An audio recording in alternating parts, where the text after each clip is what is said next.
now I'm here like a couple weeks later, and I know it takes more than 30 days to get clean. And my probation officer calls me and he tells me like, hey, you need to come in. You were supposed to be here yesterday. And he pulls out a UA cup and he tells me, he goes, can you give me a UA? And so I kind of stared at it for a little bit, and I was like, oh yeah. And he tells me, he's like, are you clean? And I don't know if he could tell that I was like nervous. And I told him, I was like, oh yeah, of course, yeah. I was like, I'm clean. But I remember I was saying this little short prayer, and I was like, God, I was like, if you're real, I need you to show up like right now. I need you to help me. So when he gives me the cup, I look at the cup and I'm clean. Like THC is all normal. Everything is normal. And I'm kind of like, at all a little bit, I'm kind of like, oh my gosh, like I'm clean, you know? As we're driving back home and stuff, my sister was a Christian, and she was also trying to get me to church. And I just never really went with her. So she's listening to this radio station called K-Love. And as we're driving, there's this guy, and he comes out and he's on the radio, and his name's Luis Palan.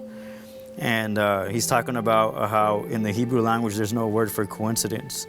And he was saying that is happening is because God's ordained it that way, and that the Hebrews believed in that, and that so the sooner that we stop saying that it's not a coincidence or that it's luck, but we start acknowledging that it's God, that the more we'll see the blessings poured out upon us. And it just, like, to me, it just hit me, and it hit me hard. Like God was like telling me, like, no, he's like, it's not a coincidence. Like, it's me, you know, like all this stuff that's been happening positively is me, you know? And so I'm looking out the window and I'm just kind of like lost.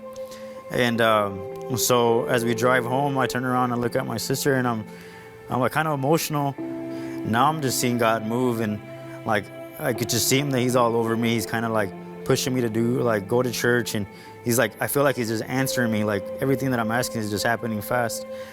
And I get to church, and the service that they're having it just hits me again, and God's all over me, and I just feel like emotional. And they call people up, and they're like, if you've never given your life to God or to Christ, come to the altar.